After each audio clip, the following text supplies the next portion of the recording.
네, 안녕하세요. 밥보다 투자하나 시작하겠습니다. 반갑습니다. 편다송입니다. 네, 안녕하세요. 빈세트입니다. 오늘도 우리 증시가 사상 최고치? 네, 경신하고 있죠?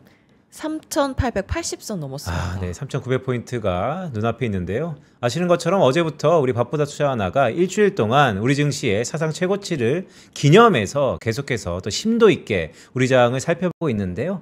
어저께 알테오젠에 이어서 오늘은 이분입니다.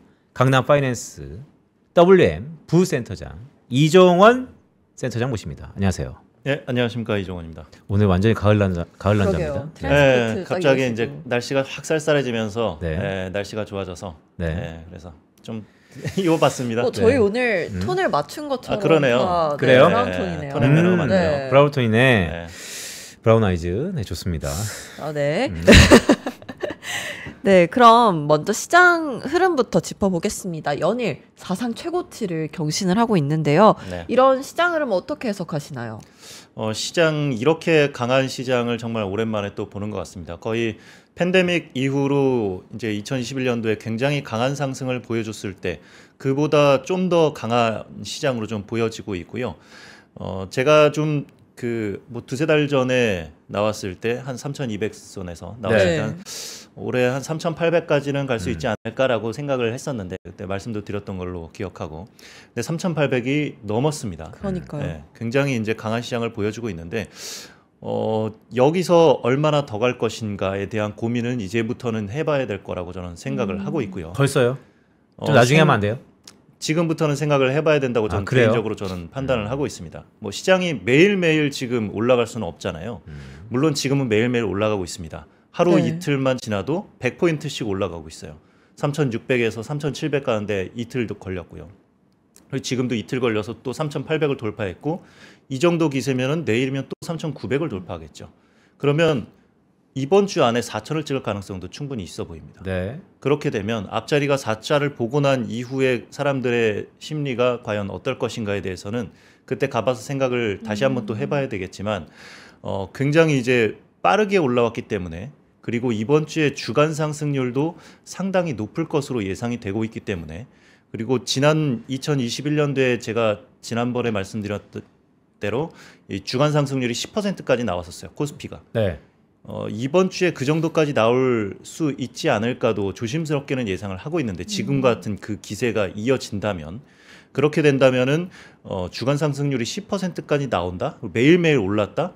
이거는 이제 굉장히 이제 부담감을 느낄 가능성이 있기 때문에 아직까지는 더 갈 가능성은 좀 충분히 있다고 보지만 조심은 이제 하면서 밸류에이션이나 여러 다른 악재들이 또 잠재된 게 있는 게 뭔가 이런 것들을 계속 점검을 하면서 가셔야 되는 시점이라고 보고 있습니다. 근데 일부 주도주가 이 상승을 견인하고 있잖아요. 그러면 좀 소외감을 느끼는 분들도 지금 있을 것 같아요. 이 소외된 업종들도 오를까요? 소외된 업종을 지금 뭐 바닥이니까 사서 하겠다라는 분들은 저는 좀 말리고 싶고요. 지금은 주도주 위주의 장세기 때문에 특히나 그 상승장에서는 주도주를 해야 된다고 보고 있습니다. 아무래도 수급이 강하게 붙는 그런 업종 쪽에 조금 더 상승세가 나오고 더욱더 그 플러스 효과가 나오기 때문에 그렇기 때문에 주도주 위주의 투자를 지금은 해야 된다고 보고 있고요. 주도주 위주 중에서도 조금씩 이제 트레이딩을 할 수는 있겠죠. 왜냐하면 지금 주도주가 워낙 다양하게 좀 등장을 하고 있다 보니까 삼전 하이닉스가 계속적으로 끌어올린 증시에다가 지금 오늘 같은 경우에는 현대차가 또 7, 8% 오르고 있단 말이죠. 이런 자동차 그리고 2차 전지 섹터가 또 강하게 지금 치고 올라오면서 지수 상승을 견인해주고 있기 때문에 이런 섹터들을 조금씩 이제 돌아가면서 매매를 해야 되겠지만 아니면 뭐 전반적으로 다 들고 가면서 이 상승 랠리가 끝나기 전까지는 좀 들고 가봐야 된다라고 보고 있습니다. 그렇죠. 그러니까 오늘 뭐 심도 있는 이런저런 얘기할 텐데 올해만 놓고 보면 더할 나위 없이 좋죠. 그러니까 연초에 올해 장을 예상하는 그 어떤 애널리스트도 이렇게 드라마틱하게 상승폭이 확대될 거다 예상하지 못했을 텐데요. 그런데 이제 복귀해 보면 글로벌리 보자고요. 한 2년 반 동안 박스피, 즉 다른 나라 다 오를 때 2년 반 동안 못 올랐던 코스피가 이제 시작하는 거 아닐까? 그래서 물론 돌다리도 두드려 가다라는 시점에서 좋지만 아직 걱정하는 것이 사서 걱정 아닌가? 왜냐하면 계속해서 이익이 찍히고 있고 네.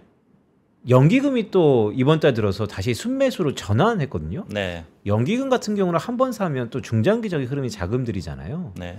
그러면 지금 걱정할 때가 아니고 오히려 더 오르는 말에 올라타야 되는 거 아니면 약간 소위 말했던 어저께 뭐 바이오처럼 이런 종목을 두드려야 되는 거 아닌가? 이런 기대 섞인 기대도 있는데 어떻게 생각하세요?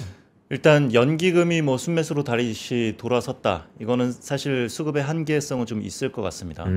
지난번에 말씀드렸듯이 연기금의 이제 국내 투자 비중이 한정적으로 되어 있기 때문에 추가적으로 더 많은 금액을 매수하기는 한계가 있어 보이고요. 다만 그리고 그 코스피가 뭐 2년 박스가 아니었죠. 사실은 과거 쭉 놓고 보면 한 15년 박스였습니다. 네, 계속 뭐 2,400, 200 뭐 왔다 갔다 뭐 1,800 갔다가 거의 그 정도 수준에서 계속적인 그 머물렀기 때문에 지금과 같은 상승 랠리는 정말 뭐 경험해 보지 못한 지금까지 투자하면서 경험해 보지 못한 지금 그 수치로 보여지고 있고요. 다만 이제 밸류에이션으로 좀 따지고 봤을 때는 그때 제가 3,800 얘기를 했을 때 이유는 이제 PBR이 1.3배 수준이 3,800이거든요. 네. 그렇기 때문에 이 정도 수치를 말씀을 드렸었던 거. 과거에도 이제 버블 시기에 고점을 찍었었던 때가 이제 1.3배 수준이었기 때문에 지금부터는 이제 조심해야 될 필요성은 있어 보인다라고는 좀 보여지고 있습니다. 다만 이제 그 섹터별로 이제 봤을 때 아직 안 오른 섹터가 다시 좀 올라갈 가능성은 있어는 보입니다. 그리고 실적도 워낙에 또 좋게 찍히고 있고 그리고 3분기 실적 발표가 뭐 SK하이닉스도 또 다음 주에 있지 않습니까? 이번 주 말인가요? 다음 주. 네, 다음 주에 있죠. 네. 그러면 또 당연히 좋은 실적을 발표할 거고 내년도 실적 전망도 상당히 좋게 나올 겁니다. 그렇다면 3분기 실적 발표가 끝나기 전까지는 계속적인 그 실적 모멘텀과 내년에 대한 기대감 때문에 이 기세를 이어갈 가능성은 충분히 있다고 보고 있습니다. 그리고 아까 말씀하신 것 중에 2차 전지 주들도 최근에 많이 오르고 있잖아요. 네. 이렇게 갑자기 오르게 된 배경이 있을까요? 이제 오늘 제가 이제 해드릴 얘기가 2차 전지입니다. 아, 오늘 전지예요? 그렇습니다. 2차 전지입니다. 예, 상당히 지금 강한 기세로 지금 올라가고 있는데 한번 체크해 봐야 될 게 있어요. 과거에 이제 캐즘이 발생했었다가 그 이후에 어떻게 됐는지 과거에 2차 전지 말고 다른 이 섹터 업종인데 이런 캐즘이 발생했었다가 어떻게 흐름이 흘러갔는지를 제가 체크해 보려고 한번 차트를 하나 준비해 왔습니다. 한번 화면을 한번 보시죠. 지금 위쪽에 있는 차트는 엄청난 이제 상승을 겪고 이 한 10배 정도 올랐다가 그리고 나서 지금 현재까지 98,000원이니까 한 50만 원 갔다가 5분의 1 토막 난 상태로 복구를 못 하고 있어요. 근데 이 밑에 있는 종목은 이제 올랐다가 다시 빠졌다가 다시 또 올라갔던 그런 경험이 또 있단 말이죠. 그러니까 위의 경우가 될 것인가 아래의 경우가 될 것인가의 기로에 놓여져 있다고 보시면 될 것 같고요. 위에 있는 그 차트가 어떤 거일까 혹시 뭐예요? 추측을 한번 해보시죠. 네. 에코인가요? 아닙니다. 아예 다른 업종입니다. 아예 다른 업종이에요? 다른 업종입니다. 네. 뭘까? 이게 연도가 안 나와 있어서. 그렇죠. 네. 연도는 이때 살짝 나와 있습니다. 고점 보시면은 2011년 4월에 고점 찍었던. 2011년 4월에 네, 52만 그렇습니다. 원. 굉장히 오래됐죠. 굉장히 오래됐다. 네. 이때 당시에 이제 남자의 주식이라고 별명이 붙었던. 남자의 주식? 그렇습니다. 어. 동철이라고 혹시 별명이 붙었던. 동철? 네. 남자의 주식 동철. 뭐예요? 이 정도는 몰라요. 네, 동철. 빈센트님은 기억하실 줄 알았는데. 네. 동양제철 화학. 역사 속에 지금은 OCI 홀딩스입니다. 네. 태양광의 그렇습니다. 남자의... 태양광의 차트예요. 네. 네. 그때 당시에 이제 엄청난 상승을 겪고 나서 이제 캐즘이 오면서 쑥 내려가면서도 사람들이 20만 원대 계속 샀습니다. 그러면서 남자라면 이 정도 감안하고 살 수 있다. 네. 그래서 남자의 주식이라는 별명이 붙었다. 물타기는 남자가 하는 건가요? 뭐 그럴 수 있죠. 네. 네. 그런 정도의 담을 가지고 할 수 있다. 네. 그런 종목이었고요. 근데 지금까지 보면 이제 태양광이 계속적인 뭐 사업을 잘 영위는 하고 있지만 그렇지만 주가 수준은 이제 거의 굉장히 이제 바닥 수준에 머물러 있고요. 아래에 있는 종목은 서울 반도체입니다.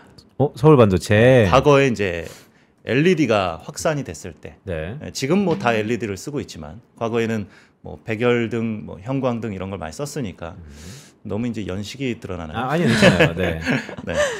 근데 LED가 이제 한창 이제 붐을 겪고 이제 기대를 많이 모았을 때 상승을 겪고 조정을 받았다가 다시 한번 고점 트라이를 했던 그런 경험이 있습니다. 지금 2차 전지가 과연 그 과거에 몇 년 전에 이 고점을 찍었던 그 수준을 과연 돌파할 수가 있을까? 그 정도 수준까지 도달할 수가 있을까? 그거에 대해서는 아직까지는 확신을 할 수 없지만 지금 현재 상태는 상당히 좋은 국면이다라고 보고 있습니다.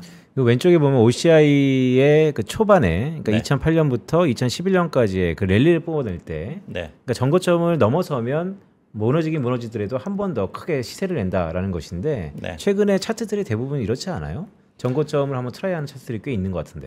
꽤 많이 있습니다. 그쵸. 그리고 나서 조정받고 또 갈 가능성은 있는데 2차 전지는 워낙 고점이 지금 높지 않습니까? 그래서 과연 그 시점까지 트라이를 할 수 있을지는 아직까지는 뭐 의문점은 있죠. 하지만 워낙 지금 바닥 수준이었기 때문에 지금의 반등세가 어느 정도 타당하게 보여진다라고 보고 있습니다.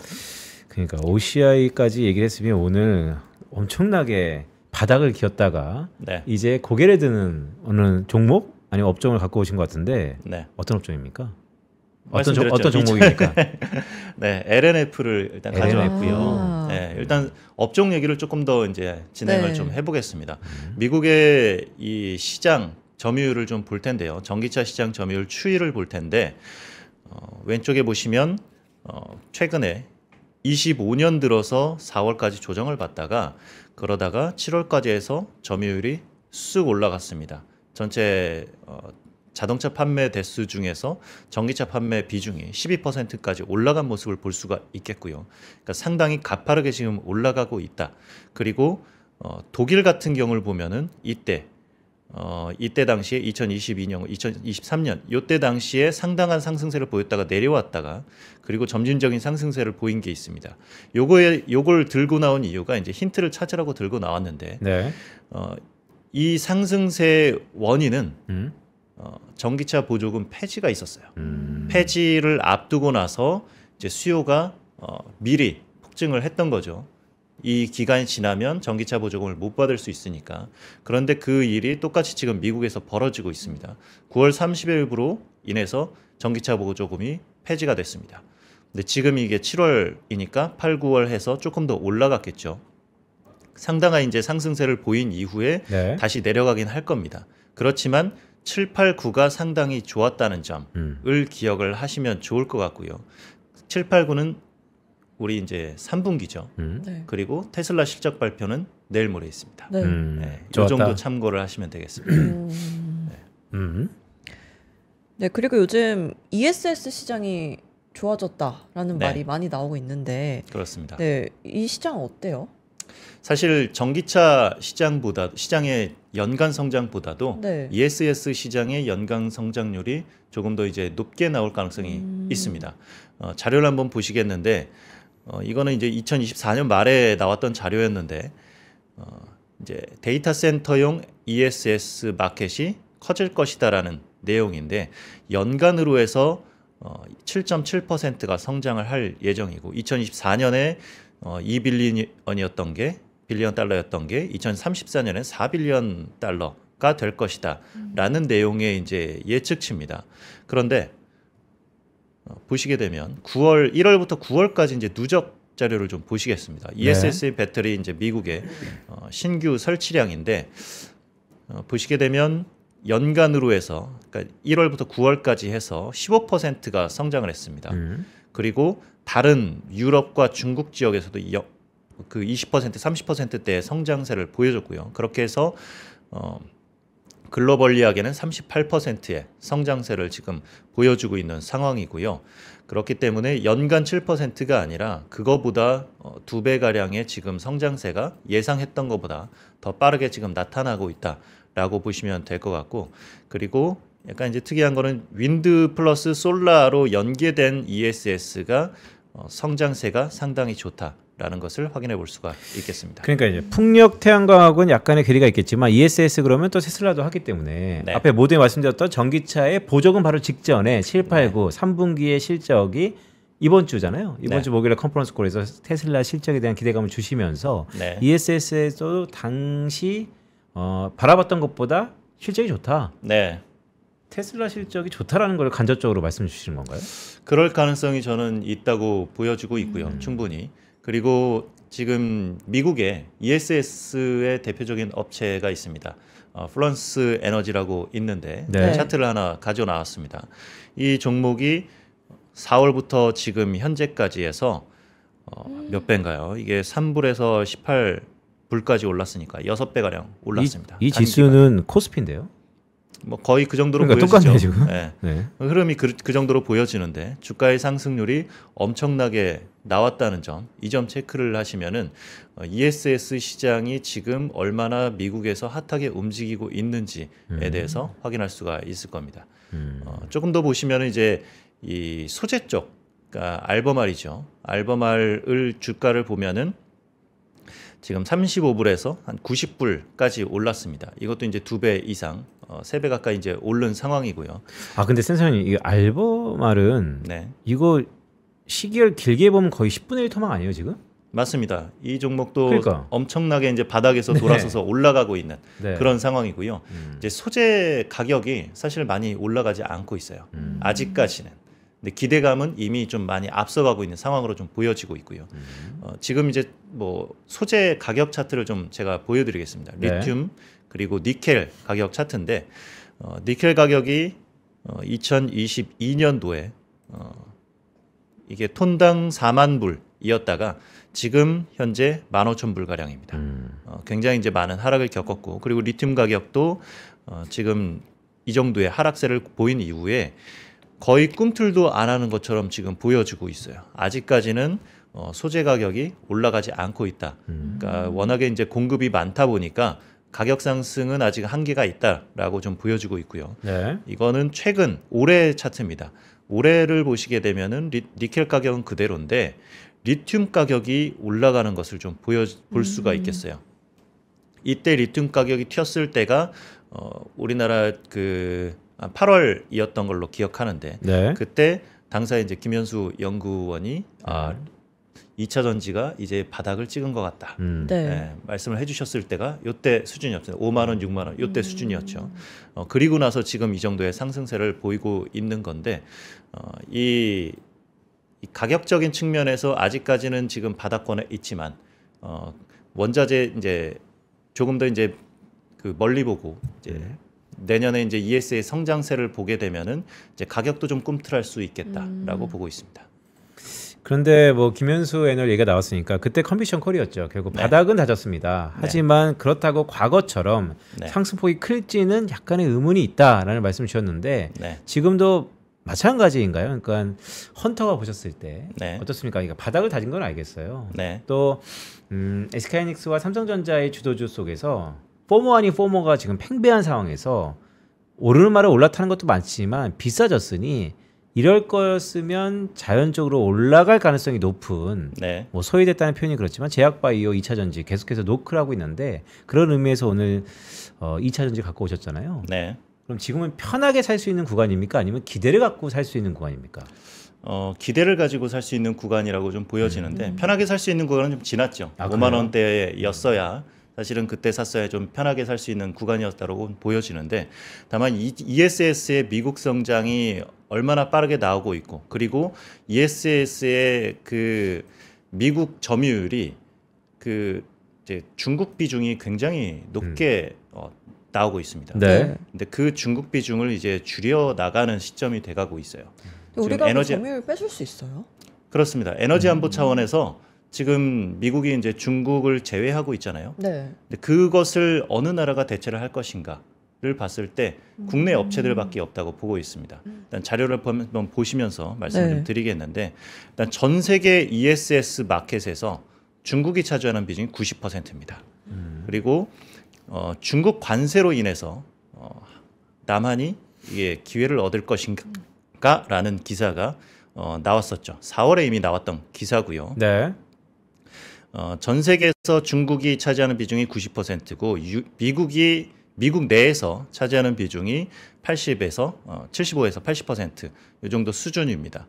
그런데 지금 그 중국에 내년에 미국이 이제 중국에게 ESS 관세를 이제 매기게 되어 있는데 이게 58.4%를 부과하게 됐습니다. 기존에는 이제 34% 지금 관세를 부과하고 있다가 내년에 추가로 25%를 추가 관세를 하기로 스케줄되어 있다라고 나와 있습니다. 그렇게 된다면 중국은 관세 때문에 아무래도 이제 그 가격 협상력에서 조금 더 이제 떨어지게 될 것으로 보여지고 있고요. 그 자리를 국내 업체가 채우게 될 것인데 ESS를 대부분 이제 LFP 이 배터리가 차지를 하고 있습니다.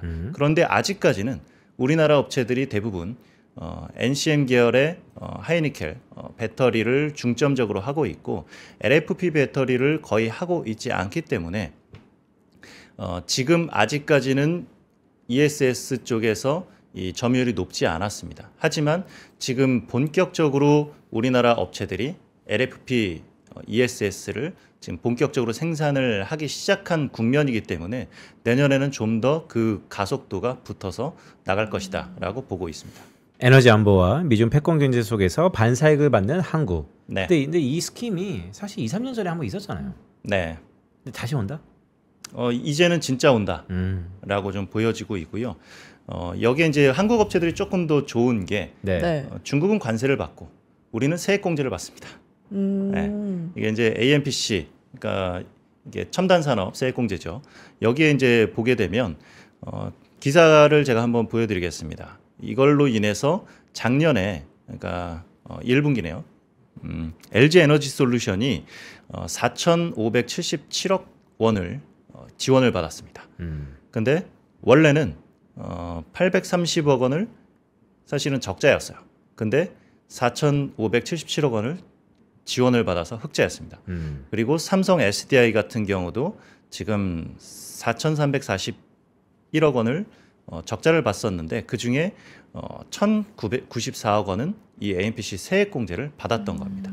그러니까 이 세액공제 효과가 상당히 나오고 있는 상황이다. 그렇기 때문에 우리나라 업체들은 약간의 꽃노르패를 쥐고 갈 수도 있다라고 좀 보여지고 있고요. AMPC로 인해서 킬로와트당 35달러를 지원하고 해주고 있는데 네. 킬로와트당 생산 비용이 100달러입니다. 그러니까 35불을 지원을 받으니까 30% 정도의 이익률이 더 플러스가 될 수가 있는 거죠. 그러니까 상당히 이제 지금 단가가 낮아져 있는 상황이기 때문에 생산을 할수록 사실은 손해가 날 수도 있는 부분인데 그런데 세액공제가 있기 때문에 플러스로 이익이 나서 증가해서 나갈 수가 있겠다라고 보시면 되겠고요. 그리고 국내 배터리셀 업체들의 ESS 생산 캐파 현황을 좀 보시겠습니다. 뭐 중국 쪽이나 한국 쪽은 일단 뭐 제쳐두고요. 미국 쪽을 좀 보시겠는데 미시간에서 지금 생산량을 상당히 이제 본격화하고 있죠. LG 에너지 솔루션이 먼저 25년 2분기 이미 가동을 시작했고 사실은 네. 납품을 26년부터 하려고 했었는데 미국에서 지금 빨리빨리 생산되는 것부터 납품을 해라라고 해서 지금 바로바로 생산되는 것들을 납품이 들어가고 있는 상황입니다. 이게 이제 17기가와트 규모가 지금 가동이 되고 있는 상황이고요. 그리고 내년에도 17기가와트 추가로 있고 2027년에도 또 추가로 계속적인 이 가동 예정이 되어 있습니다. 계속 짓고 있는 상황이고 양극재 공급선은 이 상주리원이라고 이제 중국 업체입니다. 그리고 삼성 SDI 같은 경우에는 이제 미국의 2025년 말에 일단 NCA로 해서 ESS가 들어가게 되는데 8기가와트 그렇게 크지는 않고요. 다만 이제 2026년 내년 하반기에 18기가와트가 본격적으로 돌아가는데 LFP형이고 그리고 LNF가 공급을 하게 됩니다.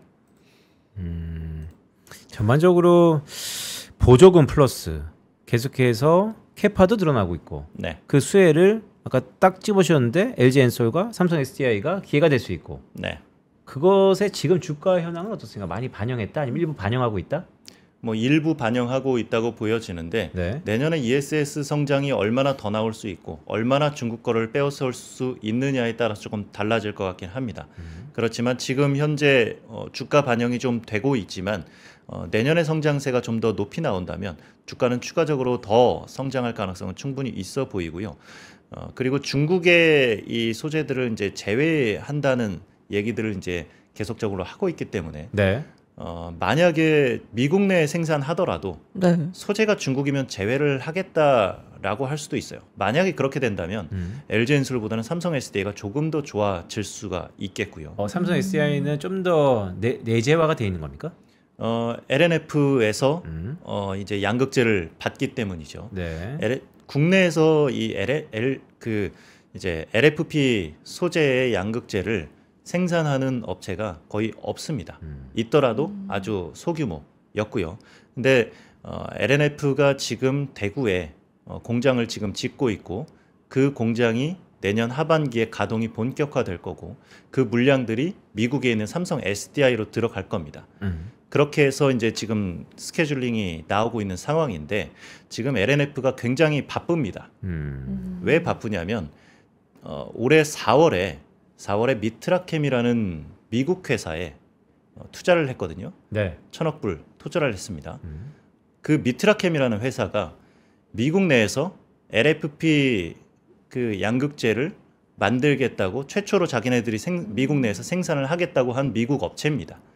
그 업체의 대표가 테슬라 출신이에요. 그리고 GM이 상당 부분 투자를 또 많이 했습니다. 네. 그러니까 미국에서 그리고 미국의 에너지부도 투자를 했어요. 이 회사에. 그러니까 이 회사를 좀 띄워주겠다, 좀 키워주겠다는 의도가 좀 보여지고 있습니다. 그리고 ESS 시장에서 테슬라가 미국 시장 점유율 40%를 가지고 있습니다. 네. 가장 최대의 사업자입니다. 그 업체의 출신이 나와서 LFP 그 양극재를 만드는데 그 회사에 LNF가 투자를 했고 그리고 국내에서 대구에 지금 LFP 공장을 지금 짓고 있고 그리고 내년에 그 미트라캠과 함께 미국 내에서 합작 공장을 세워서 돌릴 예정입니다.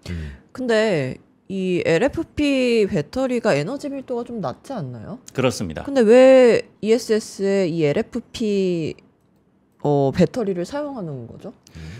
이게 이제 굉장히 한 4, 5년 전에 그때 이제 2021년 이 당시 수준에 왜 우리나라 업체들이 그렇게까지 많이 더 올랐냐면 네. LFP 비중이 한 20% 30% 수준이었어요. 나머지는 다 NCM 계열로 했었고 에너지 밀도가 당연히 높다 보니까 기술 수준이 훨씬 더 높다. 우리가 더 기술력이 높다. 그리고 전기차를 멀리 가게 돌리는 게 가장 우선이기 때문에 네. 그러려면 NCM 계열을 써야 된다라고 해서 NCM에 대해서 굉장히 투자를 하고 계속 기술 발전을 해왔습니다. 근데 중국은 이제 상대적으로 조금 하기 쉬운 LFP를 하기 시작했는데 그 LFP를 계속적으로 2세대, 3세대 고도화를 시켜서 상당 부분 에너지 밀도가 올라온 상황이에요. 그래서 지금 약간 미드니켈 정도, 하이니켈 말고 미드니켈 정도의 그 수준까지 이 에너지 밀도가 올라온 상황이고요.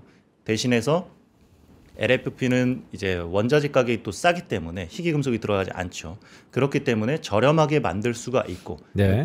대용량으로 또 만들기가 쉽고 그리고 전기차는 이제 조그만 공간에다가 막 밀어 넣어야 되잖아요. 네. 근데 ESS는 그럴 필요가 없는 겁니다.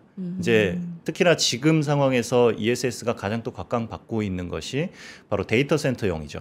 데이터 센터의 넓은 부지에 짓기 때문에 크게 그 규모의 그 제한을 받지 않는다라고 좀 보시면 되겠고요. 그리고 LFP 같은 경우에는 열폭주 현상이 거의 발생하지가 않습니다. 네, NCM 계열 같은 경우에는 가끔씩 이제 열폭주 현상이 발생해서 이제 안정성에 대한 문제가 한 번씩 제기될 때가 있죠. 물론 지금 굉장히 안정적으로 굴러가고 있지만 1년에 한두 번씩 정도 그런 이슈들이 노이즈들이 발생을 하고 있습니다. 그렇기 때문에 상대적으로 더 안정적이고 그리고 수명도 더 깁니다. LFP 같은 경우에는 한번 그 이제 사이클 수명이 네. 5,000에서 10,000회 이상이 되고 있는데 NCM 계열은 2,000회 정도입니다. 그러니까 수명도 훨씬 길고 그리고 열에 대한 안정성이 있고 그리고 이제 에너지 밀도도 웬만큼 좀 어느 정도 따라왔고 물론 넘어서지는 못합니다. 그렇지만 어느 정도 따라왔기 때문에 LFP가 굉장히 각광을 받고 있고 그 당시에 20% 30% 점유율이었는데 NCM 대비해서 지금 현재는 글로벌리 봤을 때 LFP의 배터리가 58%가량 됩니다. NCM이 오히려 처졌어요. 그 정도로 지금 LFP 시장이 커지고 있다라고 보시면 되겠습니다. 그럼 ESS는 대부분 LFP로 가닥이 잡히고 있다. 그렇습니다. 네, NCA는 이제 올드 패션이다 이런 얘기죠? ESS 측면에서는 그렇습니다. 그렇죠. 네.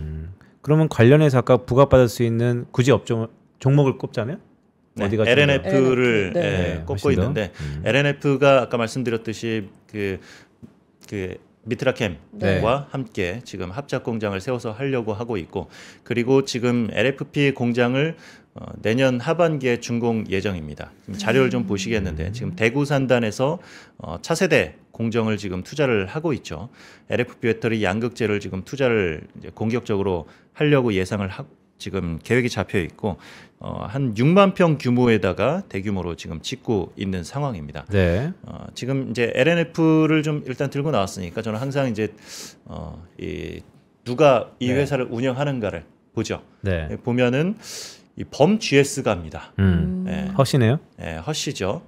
우리 이제 허창수 회장님의 이제 사촌 조카로 보시면 되겠습니다. 그렇기 때문에 LG와 굉장히 이제 깊은 관계가 있고요. 원래는 이제 이 회사의 대부분의 임원진들이 LG 화학 출신이 많습니다. 그렇기 때문에 자연스럽게 LG 쪽의 물량을 받아서 많이 이제 운영을 하고 있었고요. 특히나 이제 지금 NCM 계열의 이제 반도체래요. 이 양극재를 이제 생산을 할 때 네.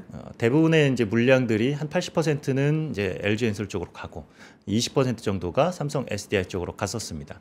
그러니까 이게 LG 엔솔 향후에 이제 딱 이렇게 들어가 있었는데 지금 이제 이 ESS 쪽은 LG 엔솔이 중국계 것을 갖다가 이제 쓰다 보니까 이제 LNF가 이제 적극적으로 지금 하고 싶어서 막 하고 있는데 할 데가 없었어요. 근데 삼성 SDI가 지금 본격적으로 늘리고 싶어 하는데 이게 딱 요구가 딱 맞아 떨어진 거죠. 삼성 SDI 요구와 LNF의 지금 생산 그 캐파와 이런 것들이 맞아 떨어지면서 삼성 SDI와 함께해서 미국 쪽으로 들어간다고 보시면 되겠고 특히나 지금 테슬라가 삼성과 약간 지금 좋은 관계에 있지 않습니까? 네. 이재용 회장과 또 일론 머스크가 또 좀 친해지고 그렇기 때문에 삼성 쪽에 테슬라가 조금 더 가까워지고 있다. 그렇다면 삼성 SDI 쪽으로 물량을 줄 수가 있겠고 삼성 SDI에 같이 하는 LNF가 고스란히 수혜를 누릴 수가 있겠다. 이런 로직이 또 나오게 됩니다. 그러니까 아까 재밌네요. 그러니까 사내이사를 굳이 이제 보여주셨던 여러 가지 이유가 네.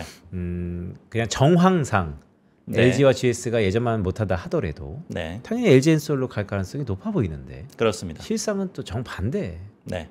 기존까지는 정반대는 아니었죠. 네. 기존까지는 LG 엔솔로 가고 그리고 이제 에코프로 BM과 LNF가 이제 양대 산맥이지 않습니까? 네. 이제 에코프로 BM 같은 경우에는 임원진들이 대부분 삼성 SDI 출신입니다. 또 거기는 또 그렇게. 그렇습니다. 그렇기 때문에 그 업체는 대부분의 물량들을 삼성 SDI와 하고 있었어요. 그런데 지금 ESS에서 정반대의 상황이 지금 그러니까요. 벌어지고 있는 겁니다. 이 비즈니스인가요? 뭔가요? 비즈니스죠. 지금 현재 상황에서는 지금 뭐 아군 적군 가를 때가 아니다라고 좀 보여지고 있고 워낙에 지금 급하게 미국 쪽에서 요청을 해오고 있는 상황입니다. 중국의 제품들을 빨리 몰아내고 다른 업체들로 채워넣고 싶은데 그것을 할 수 있는 업체들이 한국 업체들밖에 없고 그것을 지금 구현해낼 수 있는 게 LG 엔솔과 그리고 삼성 SDI로 지금 나오고 있기 때문에 그래서 우리나라 업체들을 계속적으로 러브콜을 하고 찾고 있는 상황으로 좀 보여지고 있고요. 네. 약간 이제 조선과도 좀 비슷하죠. 자기네 본인들이 막 하고 싶어서 이제 내재화를 좀 시키고 싶은데 아직까지는 그런 대량 생산을 할 수 있는 그런 여력이 없어요. 그러면 너네들이 와서 생산도 해주고 기술 전수도 좀 해줘라. 약간 그런 상황으로 지금 보여지고 있기 때문에 그런 스킴이 작용해서 간다면은 조선주가 상당히 올라갔죠. 엄청난 상승세로 올라갔는데 그런 로직대로 갈 수도 있다라고 보여지고 있습니다. 그럼 이 LNF 실적은 어때요? 실적이 드디어 이제 턴어라운드. 3분기 턴어라운드 하고 있습니다. 8개 분기 만에 턴어라운드입니다. 진짜 눈물겼습니다. 2022년에 흑자를 기록한 이후에 네. 그것도 잠깐 반짝 흑자였어요. 네. 2021년도 조금 올라오다가 2022년 와 드디어 이제 터진다 해가지고 실적이 빵 떴다가 그 이후로 이제 눈물 젖은 세월을 계속 이제 겪고 있는 상황이죠. 굉장히 지금 투자하시면서 가슴 아파하시는 투자들 굉장히 많고요. 저한테도 이제 뭐 한 1년 전부터도 계속 오셔서 나는 이제 2차 전지에 많이 물려 있는데 이거 어떡하냐라고 물어보시는 분들도 상당히 많았고 그 와중에 이제 손절하고 나가신 분들도 상당히 많았어요. 그러니까 굉장히 이제 개인 투자자들의 한이 서려 있는 종목이다라고 좀 보여지고 있어서 이 종목이 올라가는 게 개인 투자자들에겐 상당히 이제 도움이 될 것으로 좀 보여지고 있고요. 드디어 이제 3분기 흑자 전환에 성공을 할 것으로 보여지고 있고 자료를 좀 보시면 이제 3분기에 6,540억 매출에 90억 영업이익 그리고 다음 분기에 이제 107억 영업이익이 날 것으로 예상되고 있습니다. 네. 그리고 내년도에도 이제 계속적인 흑자가 이어지면서 하반기로 갈수록 점진적으로 계속 이익이 확장세가 될 것으로 좀 보여지고 있고요. 특히나 이제 내후년까지를 보게 되면은 내년에 이제 903억 예상이지만 내후년까지 보게 되면 2천억 원대 넘는 그런 이익대가 다시 한번 찍힐 수 있다라고 예상이 되고 있기 때문에 그렇다면 지금 현재 구간이 여전히 접근해 보기 괜찮은 수준이다라고 네. 보여지고 있습니다. 아 근데 이 재무상의 제표를 보니까 영업이익률이 네. 그래도 너무 로우마진 아닌가요, 이거? 그렇습니다. 네. 이건 어쩔 수가 없어요. 중국이 워낙에 이제 생산을 많이 찍어내다 보니까 가격 경쟁력 때문에 네. 이 영업이익률을 끌어올리기가 아직까지는 좀 요원에는 보입니다. 하지만 이제 생산량이 늘어날수록 이제 조금 더 이익률은 늘어날 수가 있겠죠. 이제 생산 규모의 경제에서 이제 조금 더 좀 더 효율화할 수가 있기 때문에 그렇기 네. 때문에 이제 조금씩은 늘어날 수가 있지만 뭐 10% 20% 뭐 그 이상의 성장 뭐 그런 것까지는 아직까지는 좀 요원해 보인다라고 보일 수가 있겠습니다. 그러니까요. 그럼에도 불구하고 달리는 주도주. 아까도 헌터가 우리가 은연중에 편하게 반도체라는 게 툭툭 나오는 것처럼 이렇게 고마진, 고영업이익률을 달리고 있는 네. 반도체, 더구나 소부장으로 갈수록 더 큰데 그런 것보다도 네. 2차 전지다? 가격 레벨의 위치에서 봤을 때 이미 지금 소부장주들 가격대가 거의 전고점을 트라이하는 업체들이 상당히 많아졌습니다. 네. 그리고 이미 넘기는 업체들도 상당히 많아졌고요. 그렇기 때문에 물론 소부장주들도 지금 그 상승세는 내년에 있을 그리고 지금 현재 반도체 D램 가격이 계속적인 상승세를 보이고 있기 때문에 그거에 대한 기대감, 내년에 대한 추가 투자에 대한 기대감, 쇼티지 이런 거에 대한 것들이 작용을 하면서 이만한 상승세를 보여주고 있다고 생각을 하고 있습니다. 그렇다면 지금의 상승세는 내년 거를 어느 정도 땡겨와서 반영을 하고 있다고 보여지고 있고요. 다만 지금 이 2차 전지 섹터 같은 경우에는 이제 조금 올라온 수준이다. 네. 과거에 비해서는. 그리고 다른 종목들의 다른 주도주의 상승세에 비해서는 아직까지 그렇게까지 상승세가 부담스럽지는 않다라고 보여지고 있습니다. 네, 부담스럽지 않은 상승세라고 하셨는데 지금 네. 주가 보면 10월 초부터죠. 네. 엄청 많이 올라왔어요. 그래도 네. 조정 가능성이 아예 없는 걸까요? 아니면 조정이 될 가능성도 있는 걸까요? 조정 가능성은 있다고 보고 있습니다. 일단 스케줄링을 제가 가져왔는데 네. 자료를 보시죠. LNF 같은 경우에 신주인 수권에 대한 이슈가 있습니다. 그리고 이거 말고도 이제 2차 전지 전체로는 11월 8일에 또 배터리 수출 통제가 있죠. 배터리 소재 관련된 중국의 수출 통제가 시행이 되기 때문에 그러니까 그거 좀 심각한 것 같던데 11월이 되면 아마 조정을 받을 가능성이 있습니다. 그때가 저는 이제 기회라고 좀 보여지고 있고요. 밀사 기회요? 그렇습니다. 밀사죠. 그때 밀리면 그렇습니다. 물론 지금 이제 만약에 들고 계신 분들도 네. 버틸 수 있는 여력이 생길 수 있는 것을 제가 좀 가지고 나왔습니다. 네. 일단 뭐 신주인수권부터 말씀 좀 드릴게요. 네. 이걸 이제 했던 이유가 이제 LFP 양극재를 투자를 하려고 3천억 원을 투자를 이제 투여를 하려고 수여를 받은 신주증권부 사채가 이제 전환 청구가 되게 됩니다. 이게 약 600만 주가 되고요. 네. 11월 그 3일부터 시작해서 행사 청구가 된 것들이 이제 상장이 될 예정입니다. 11월 3일부터 될 예정인데 저 행사가 5만 원이에요. 더블업인데 행사가가 지금 5만 원입니다. 그러니까 지금 더블업이잖아요. 심리. 그렇습니다. 예. 그렇다면 다 하겠네. 받았던 사람들은 그러니까요. 받았던 사람들은 청구를 하겠죠. 네. 그 청구 일정이 사실은 이제 잘 안 나오는데 어디에도 잘 안 나옵니다. 제가 찾아왔죠. 물량이 얼마나 됩니까? 헌터기 때문에 네. 여기저기서 뒤져서 찾아왔습니다. 자, 저 되게 중요한 것 같은데, 그러니까 다 계산해 왔다는 거죠. 물량이 그렇습니다. 얼마나 됩니까, 오보영이? 네. 자, 이제 이 신청을 청구한 게, 자, 11월 10일부터 해서 13일부터 17일까지 해서 청구를 했습니다. 실제 되는 거는 이 주간에 이제 11월 3일부터 해서 이제 상장이 될 거고, 이 11월 10일부터 신청한 것들이, 그러니까 10월 10일부터 신청한 것들이 11월 3일부터 상장이 되게 됩니다. 첫날부터 해서 91만 주. 그리고 39만, 거의 40만 주죠. 40만 주, 40만 주, 30만 주, 40만 주, 30만 주. 매일매일 30만 주, 40만 주씩 출회가 될 예정입니다. 그렇게 해서 한 주간 275만 주가 오버행으로 출회될 것으로 예상이 되고 있습니다. 저거 시가총액하고 하면 얼마일까? 저거 300만 주요? 러프하게? 지금 현재 시가총액은 네. 4조인데 네.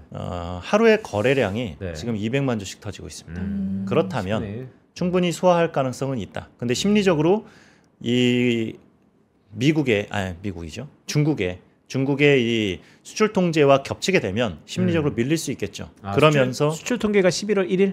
그건 11월 8일입니다. 11월 8일? 8일입니다. 오보행은 11월 3일부터. 기간이 너무 애매한데요? 그렇죠. 애매하죠. 밀릴 수가 있겠죠. 그리고 2주에만 그렇고 이 다음 주에 또 신청된 부분이 또 나올 텐데 뭐 또 신청돼서 상장돼서 또 출회가 될 수가 있겠죠. 나머지 300만 주 가량이. 그렇기 때문에 이 즈음이 되면은 조정받을 가능성은 충분히 있다고는 보여지고 있습니다. 다만 이것을 버틸 수 있는 힘은 다른 게 또 하나가 있죠. 저 이제 뭔가요? 주식 대차 서비스라고 당사에서 적극적으로 이제 추진하고 있는 서비스가 있습니다. 지금 이제 주식을 빌려주는 서비스죠. 네. 주식을 빌려주고 이자를 받습니다. 지금 현재 연 이율이 35% 가량이 나오고 있습니다. 2달 전까지만 해도 한 25% 수준이었는데 주가가 올라가다 보니까 오히려 더 지금 올라갔어요. 네. 그렇게 된다면 이 조정 구간에 연 35%를 받으면서 버틸 수 있는 힘이 생길 수가 있다는 거죠. 네. 저거 잘 모르시는 분들 한번 조금 자세히 편하게 설명 좀 해주세요. 그러니까 주식을 빌려주는데 돈을 준다고? 그렇습니다. 네. 내 주식을 기관한테 빌려주는 겁니다. 네. 그러면 그 기관은 그 주식을 받고 그걸 가지고 뭐 ETF를 구성할 때 쓰기도 하고 공매도를 할 때 쓰기도 하고 여러 가지 이제 관점에 쓰기도 하죠.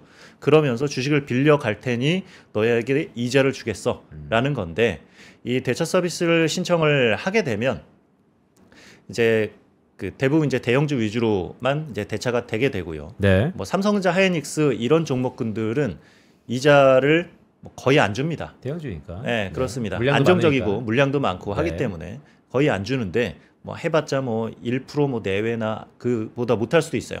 그런데 이런 종목들 같은 경우에 특히나 이제 공매도를 많이 쳤던 종목군들 네. 이런 종목군들 같은 경우에는 이자를 이 정도로 많이 주고 빌려갑니다. 근데 세상에 공짜가 없는 것처럼 이렇게 네. 많이 주는 데는 사실 물량에 대한 리스크가 있잖아요. 가장 네. 큰 리스크는 뭘까요? 이렇게 했을 때. 일단 기본적으로 사람들이 생각할 때는 그럼 내가 내 거 빌려주면 공매도를 쳐가지고 내 주식 못 올라가게 하는 거 아니냐라고 생각할 수도 있겠는데 지금 가파르게 올라간 거는 공매도 쇼커버링 때문에 더 올라가는 경우 네. 생깁니다. 지금 같은 경우가 바로 그런 경우죠. 그렇기 때문에 이게 공매도로 인해서 그리고 이제 그 공매도를 기관이 할 때 아래로 내려가면서 하지 못하잖아요. 네. 위에다가 걸어놓고 할 수밖에 없기 때문에 이 정도는 충분히 매수하는 세력들이 소화해가면서 올라갈 수가 있습니다. 네. 근데 올라가면 올라갈수록 이 쇼커버를 할 수밖에 없는 상황이 오기 때문에 그러면 쇼커버하면서 다시 사야 되죠. 사서 갚아야 되니까 먼저 팔아놨으니까 사서 갚으면서 주가는 오히려 더 추가 상승이 나오는 그런 상황이 벌어지고 있기 때문에 이 공매도가 뭐 주가를 내 종목을 못 올라가게 한다. 이런 거는 아니라고 보시면 될 것 같습니다. 수수료의 기준은 뭐에 러프하게 30%예요? 그거는 이제 시장에서 결정이 되게 되는데 네. 시장에서 이제 기관들이 이 종목을 이제 빌리고 싶은데 빌릴 데가 없으면 점점 더 그 금리를 높게 부릅니다. 네. 그렇게 해서 형성된 게 30% 이상까지 올라가게 된 거죠. 센데. 그렇습니다. 그러니까 이 정도 연 30%를 주는 데가 어디 있습니까? 그러니까요. 요즘 은행 이자가 근데 왠지 좀 불안해 보이지? 왜 이렇게 불안할까요? 일단 사람들이 높은 이자를 주는 거에는 네. 항상 높은 리스크가 따른다고 보기 그쵸. 때문에 그런 이 의심을 많이 갖죠. 그만큼 2차 전지가 위험한 주식이었죠. 네. 네. 그렇기 때문에 가격이 높았던 거고요. 금리가. 네, 그렇습니다. 네, 최악의 경우는 빌려줬는데 네. 계속해서 시세를 더 분출해서 네. 말씀하셨던 것처럼 오버행 이슈도 다 지뢰밟고 네. 11월 첫째 주에 모든 악재를 다 이겨내면서 네. 이제 우상향을 했을 때 네. 내가 주식을 빌려줬는데 그럼 어떻게 되나요? 다시 돌려받죠. 아, 바로 그냥 제한테 콜옵션이 있는 건가요? 그렇습니다. 주식이 뭐 제 잔고에서 네. 그쪽으로 빠져나가는 게 아니고요. 네, 권한을 주는 거니까. 네. 네. 빠져나가는 게 아니라 그대로 있습니다. 가격 상승 그대로 볼 수가 있겠고요. 그렇다면 만약에 이거를 더 올라가서 쇼커버링 생기고 내 주식이 올라가고 그리고 금리도 또 받고 네. 일거양득. 이렇게 될 수가 있는 거죠. 오랜만에 이거 한번 합시다. 이거 여기 저기 네 욜로 네, 관련돼서 좀 문의를 주시면 네. 상담 좀 친절하게 네 그렇습니다. 네, A부터 Z까지 네. 좀 필요해 보이네요. 네, 이렇게 ESS 시장이 커지면서 2차 전지주들도 반등을 하고 있고 관련돼서 오늘 LNF 종목 소개를 해주셨는데 마지막으로 이 LNF 한마디로 정리하자면 어떻게 정리할 수 있을까요? 네, 제가 이 말씀만 드리고 이제 퇴장을 하도록 하겠습니다. 네, 뭘까요? 달이 차오른다, 가자. 네, 다리 차오른다, 가자라고 외치시고 나가셨습니다. 지금까지 이정원 부센터장님이었습니다. 네, 달이 차오른다, 가자. 이거 유명한 노래잖아요. 네, 뭐 유명하죠. 뭐 다양한 것들이 있는데 어쨌든 오늘 우리 증시가 좀 뜨거우니까 자세한 거는 또 시황에서 이어서 한번 해보죠. 네, 저희는 잠시 광고 듣고 돌아오겠습니다. 고맙습니다. 부장님, 요즘 입맛이 통 없어요. 왜? 요즘 투자가 다 안 되나 봐? 제가 산 것만 떨어져요. 어떻게 하죠? 그렇다면 밥보다 투자 공부해보는 건 어때? 매일 오전 11시 남들보다 한 발 앞서가는 당신을 위한 든든한 투자 정보가 찾아옵니다. 지금 꼭 사야 할 핵심 종목과 시장의 향방에 대한 명쾌한 예측, 미리 준비해야 할 투자 트렌드까지 꾹꾹 눌러 담아드립니다. 밥보다 더 든든한 계좌를 원하세요? 밥보다 투자 하나, 많은 시청 부탁드립니다. 남다른 수익을 원하세요? 한 발 더 앞서가고 싶으세요? 시간은 없고 매일 둘이 뭉실한 정보만 주는 투자 방송에 지치셨나요?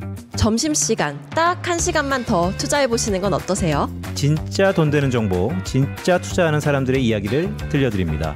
매일 오전 11시 남들보다 한 발 앞서가는 당신을 위한 든든한 투자 정보가 찾아옵니다. 지금 꼭 사야 할 핵심 종목과 시장의 향방에 대한 명쾌한 예측, 미리 준비해야 할 투자 트렌드까지 꾹꾹 눌러 담아드립니다. 밥보다 더 든든한 계좌를 원하세요? 밥보다 투자 하나, 많은 시청 부탁드립니다.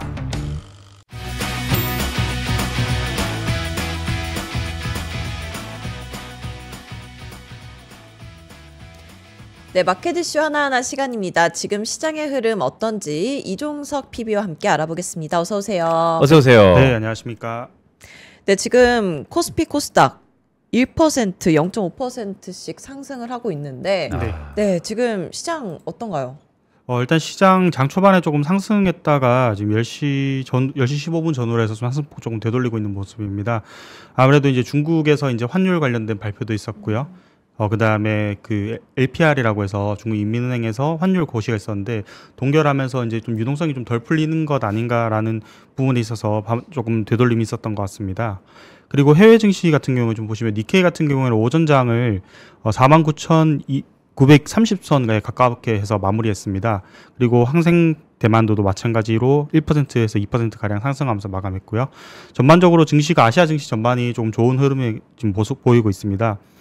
그리고 이제 개별주를 좀 보시면은 개별주 같은 경우에는 대부분이 이제 대형주 시총 상위 대형주 위주로 좀 상승을 계속해서 이어나가고 있는 모습인데요. 네. 아무래도 이제 외국인 투자자들 입장에서 이제 한국 주식 시장에 대한 비중을 계속해서 늘려가는 과정에서 비중 이제 조절을 하려다 보면은 대형주들을 빠르게 편입해야 되기 때문에 카카오 관련돼서 그 기사가 하나 났었습니다. 네, 네, 맞습니다. 무죄가 1심 선고됐다고. 네, 맞습니다. 네. 1심 무죄 선고 나자마자 이제 한 5% 가량 상승하면서 이렇게 좀 되돌리고 있는 모습인데요. 아무래도 법적인 이슈가 조금 해소됐던 부분에서 좀 시장이 긍정적으로 보는 것이 아닌가 싶습니다. 여러 가지 이슈가 좀 난무했네요. 그러니까 전반적으로 그런 로테이션 좀 볼까요? 어떤 섹터, 어떤 업종들이 오르고 내리고 있습니까? 기본적으로 일단 섹터를 보시면 일단 반도체 섹터 조금 올랐다가 지금 하락하고 있는 추세입니다. 다음으로는 이제 아까 방금 이제 이종훈 사님께서 왔다 가셔서 보셨는데 2차 전지 부분들도 좀 상승을 하고 있고요. 네. 그다음에 좀 특징적으로 보셔야 될 게 현대차가 지금 3거래일 정도 계속해서 상승하고 있습니다. 현대차 같은 경우에는 외국인 투자자들이 여기 20만 원에서 22만 원 선에서 계속해서 리포트를 좀 많이 냈었는데요. 그때 이제 리포트가 난 이후로부터 이제 계속해서 매집이 이루어지다가 지금 좀 상승하는 모습으로 보입니다. 네. 그리고 이제 좀 주목해서 보셔야 될 게 현대차랑 비슷하게 이제 우선주들이 있습니다. 현대차 EU라든가 EUB. 네, 현대차 EUB라든가 아니면 삼성전자 우선주도 마찬가지고요. 오늘 같은 경우에 이제 공시가 한번 어제 이제 국정감사 기간 동안 뉴스가 하나 났었는데요. 배당 관련되어서 뉴스가 하나 났었습니다. 네. 고배당 주식에 대해서도 이제 배당 세율을 좀 낮춘다는 그런 기사 그 기존의 7월 내용에 이어서 펀드도 그렇게 이제 하겠다라는 그런 내용이 있었습니다. 그게 무슨 말이죠? 그러니까 어떤 일개 개별 주식에 대해서는 네. 배당 성향에 대해서 증진 정책이 있는데 펀드는 그동안 안 했었나요? 네, 맞습니다. 제가 알기로 펀드도 이제 펀드 같은 경우에도 배당 소득 분리과세를 안 해주고 있었는데 이번에 이제 고배당 펀드도 그렇게 하기로 이제 논의가 되고 있다고 합니다. 네. 아무래도 이제 고배당 기업 외에 고배당 펀드도 배당 소득 분리과세가 추진이 되게 된다면 개인 투자자들 입장에서 약간 기본적으로 알주식을 하시는 분들의 입장에서야 뭐 큰 차이가 없다고 생각하실 수도 있지만 일반적인 투자를 하시는 분들 입장에서 펀드 가입을 좀 아무래도 먼저 하게 됩니다.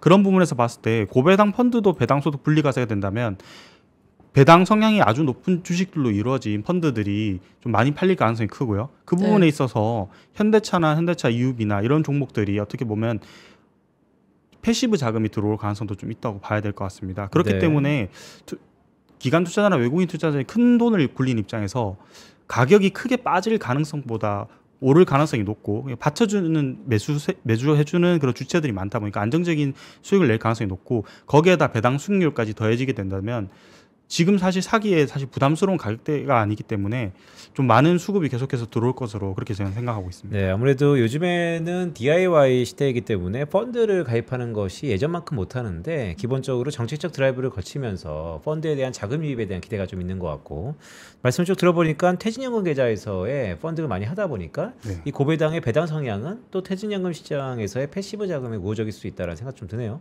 네, 맞습니다. 아무래도 결국은 연금이라는 부분에서 자금 오래단 묶는 부분에서 펀드 가입도 있을 것이고 그리고 큰 돈을 굴리는 분들 입장에서는 개별 주식을 처음부터 주식을 안 해본 분들이 사기에는 상당히 부담스럽습니다. 네. 그럴 때는 아무래도 뭐 객장이라는 곳에서 추천을 받아서 펀드 가입을 하시게 되는데요. 네. 그 부분에 있어서 좀 아무래도 굉장히 호재가 아닌가 싶습니다. 네, 그럼 오늘 오전 있었던 이슈들 살펴보겠습니다. 어떤 이슈들 있었을까요? 네, 일단 우선 어제 이슈 간단하게 잠깐만 짚어보겠습니다. 어제 같은 경우는 이제 한국은행 총재께서 국정감사에서 현재 환율 수준이 위기라고 생각하지 않는다라고 발언하시면서 CDS 프리미엄도 국제적인 문제를 고려해야 한다고 말씀하셨는데요. 아무래도 환율이 지금 상당히 낮은 상황이 아니고 굉장히 높습니다. 1420선에서 왔다 갔다 거리고 있는데 굉장히 높은 상황임에도 불구하고 위기라고 생각하지 않는 데는 좀 많은 근거가 있을 것으로 보입니다. 뭐 무역 협상이라든지 그 밖에 다른 국가들의 환율 문제라든지 그런 게 연동되어 있다고 보는데요. 아무래도 그런 부분들을 봤을 때 환율 부분에서 앞으로 있을 일의 변동성이 좀 약화되지 않을까라는 그런 생각을 합니다. 네. 또한 이제 중국 같은 경우는 어제 중국 경제 성장 발표했었는데요. 3분기 GDP 성장률 4.8%로 지금 1년 만에 가장 느린 성장을 보였습니다. 4중 전에 이 기간 동안 어떤 경기 부양책이 나올지 좀 주목해 보셔야 될 것 같고요. 그리고 어제 같은 경우 아마존 웹 서비스가 잠깐 중단되는 사태가 있었습니다. 이거 좀 특이한 부분인데요. 아마존이 중단됐고 있고 복구되는 과정에서 주가가 크게 움직이지 않은 점, 그리고 1.6% 상승해서 마감됐다는 점이 좀 특이한 점입니다. 왜냐하면 비슷한 케이스로 크라우드 스트라이크 홀딩스가 과거에 서버 업데이트를 하다가 네. 문제가 생기고 난 뒤에 급락을 했던 적이 있었는데, 반대로 아마존 같은 경우에 그 부분이 가격에 반영되지 않은 게 나중에 리스크로 반영될 수도 있다는 그런 생각도 듭니다. 네. 그리고 금과 중소형주가 지금 동시에 상승하고 있는 이례적인 장세가 좀 있는데요. 아무래도 이 부분은 화폐에 대한 그 우려보다 대규모 유동성이 발생함으로 인해서 상승하고 있다는 그런 기사도 있었습니다. 그래요? 금광이 뭐 사상 최대 금광이 뭐 발견돼 가지고 더 이상 네. 금의 상승 쪽에 공급적인 측면에서 뭐 하락 요인이 있다 이런 얘기도 있던데, 오늘 전혀 금 가격에는 영향이 없나요? 네, 금 가격에는 제가 오기 전에 봤는데 크게 변동은 없었습니다. 다만 이제 조금 우려가 되는 부분들이, 금이 지금 계속 우리나라 한국 같은 경우에는 보통 헤아리스 금 현물로 이제 거래를 하시는 분들이 많은데, 그렇다 보니까 실제 국제 금 시세를 따라가지 못하고 프리미엄이 굉장히 발생했다가 최근에 3거래일 연속 좀 하락하는 상황도 있었습니다. 헤아리스 선물에서요? 금? 네. 왜요?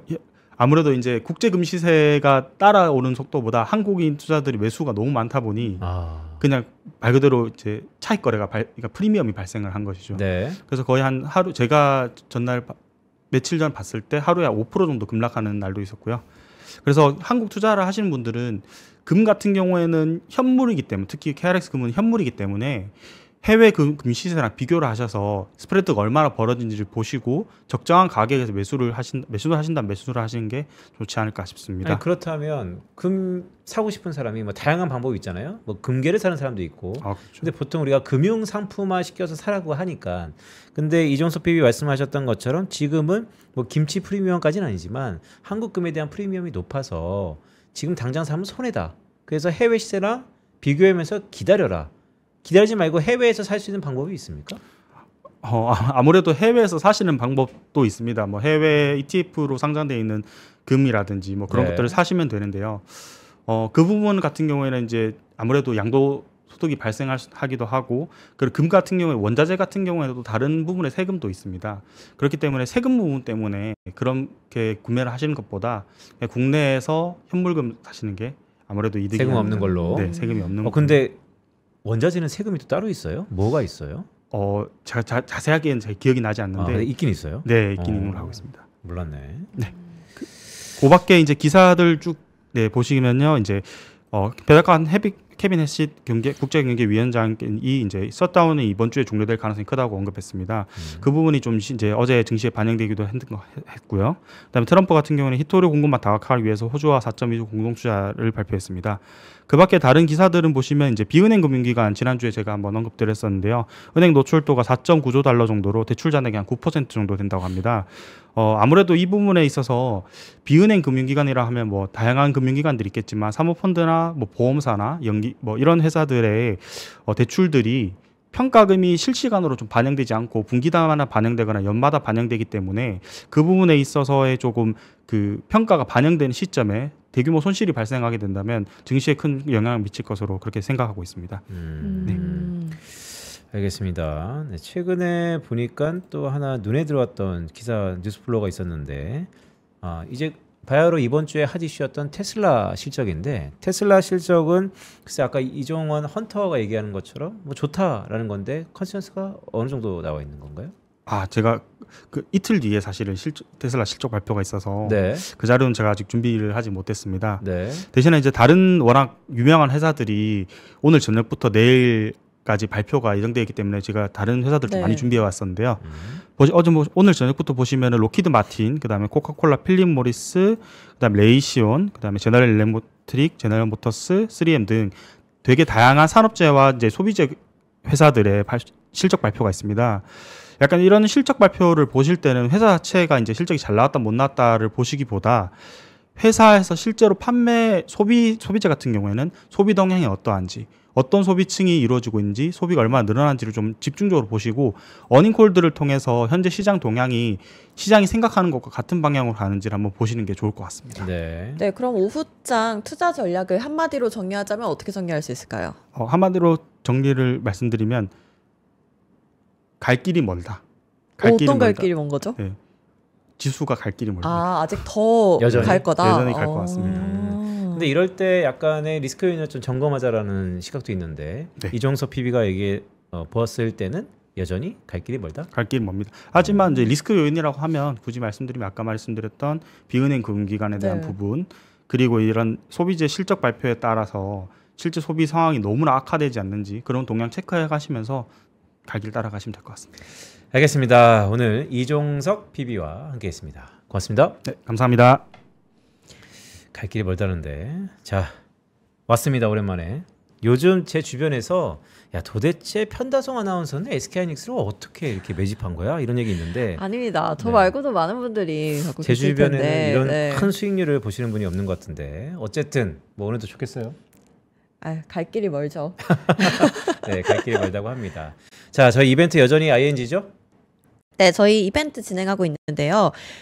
저희 방송 영상이 올라오면 방송에서 이 내용 진짜 좋았다, 인상 깊었다 하는 부분을 댓글로 남겨주시고요. 링크 통해서 참여 신청까지 해주시면 저희가 매주 금요일 추첨을 통해서 치킨 세트를 보내드리고 있습니다. 저희가 매주 추첨을 해서 보내드리고 있으니까요. 이게 네. 당첨 확률이 꽤 높아요. 그렇죠. 뭐 네. 지금 또 초창기이기 때문에 이럴 때 좀 섹시한 멘트를 주시면 저희가 찝어서 치킨 보내드리도록 하겠습니다. 네, 밥보다 투자 하나는 내일도 알찬 정보로 돌아오겠습니다. 고맙습니다. 고맙습니다.